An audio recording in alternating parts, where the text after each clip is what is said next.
इस तस्वीर में से एक आइसक्रीम चूज करो। कर लिया। अब इस तस्वीर में से 2 आइसक्रीम चूज करो। हो गया। सो 90% लोगों को दूसरी तस्वीर में आइसक्रीम चूज करने में तकलीफ हुई होगी, और अगर आपने कर भी लिया होगा तो हो सकता है आप अपने चॉइस से ज़्यादा खुश नहीं होंगे। ओवरथिंकर्स का भी यही हाल है। वो दिन रात ओवरथिंक करके हज़ार आइडियाज़ सोच लेते हैं, पर बाद में वो यही सोच नहीं पाते कि उनको किस आइडिया के ऊपर काम करना है। एक ओवरथिंक करने वाला इंसान 50 मीटर जाने के लिए भी हेलीकॉप्टर बनाने की सोचता है। पर सोचने वाली बात यह है कि ज़्यादातर ओवरथिंकर्स को लगता है कि वो बहुत ज़्यादा जीनियस है। उन्हें लगता है कि मैं कितना ज़्यादा सोच पाता हूँ, ये कितनी बढ़िया बात है।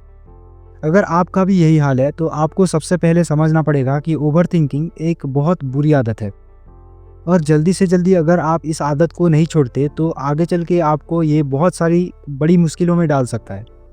वैसे ओवरथिंकिंग के कई सारे नुकसान हैं, जैसे मेंटल स्ट्रेस होना, नींद अच्छे से ना आना, अपना सेल्फ कॉन्फिडेंस लो होना, और रिलेशनशिप में भी कई सारी समस्या।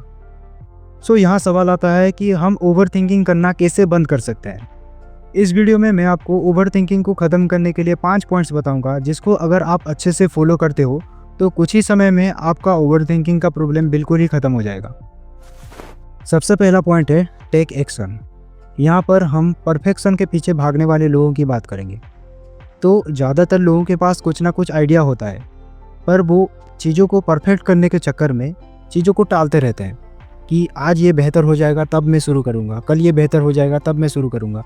ऐसे टाइम बढ़ता जाता है और वो चीज़ कभी शुरू भी नहीं हो पाती, और ये एक बहुत बड़ा प्रॉब्लम है।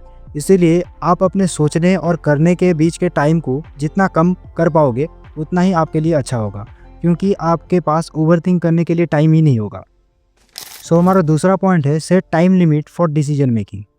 ज़्यादातर लोग जब उनके पास एक आइडिया होता है तो उसके बारे में अनलिमिटेड सोचते हैं। आपको उस टॉपिक के बारे में 5 से 10 मिनट ही सोचना है, फिर उसके ऊपर काम करना शुरू कर देना है, और उसी काम को करते करते फिर आपको आइडिया आ जाएगा कि वो काम आपके लिए है या नहीं है। फिर आपको ओवरथिंकिंग करने की कोई ज़रूरत ही नहीं रहेगी। सो हमारा तीसरा पॉइंट है मेडिटेशन। अभी बहुत सारे लोगों के मन में सवाल आ रहा होगा कि मेडिटेशन का ओवरथिंकिंग के साथ कनेक्शन क्या है। सो आपने नोटिस किया होगा, आप जब रात में सोने जाते हो तो आपको फ्यूचर और पास्ट के बारे में कई सारे थॉट्स आते हैं। तो इसी को बंद करने के लिए आपको मेडिटेशन करना है, क्योंकि मेडिटेशन आपको प्रेजेंट में रहना सिखाता है। इसीलिए मेडिटेशन का प्रैक्टिस आज से ही करना शुरू कर दो। 5 मिनट ही सही, पर करना शुरू कर दो। चौथा पॉइंट है लिमिट इन्फॉर्मेशन ओवरलोड। सो आज के टाइम पे इन्फॉर्मेशन की कोई कमी नहीं है, इसीलिए जब भी हमारे मन में कोई आइडिया रहता है तो हम उसको बहुत ज़्यादा रिसर्च करने लगते हैं, और इसी के चक्कर में हम काम को ही डिले कर लेते हैं।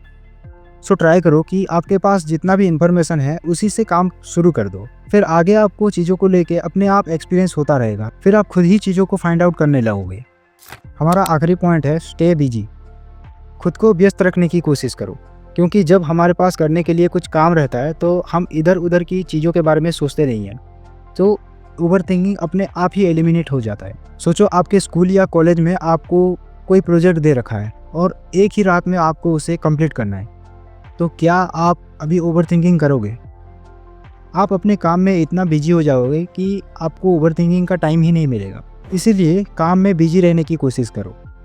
और आखिर में ये याद रखो कि क्लैरिटी हमेशा एक्शन के थ्रू आता है, ना कि अनलिमिटेड थॉट्स के थ्रू। अगर आपको वीडियो पसंद आया तो वीडियो को लाइक कर दो।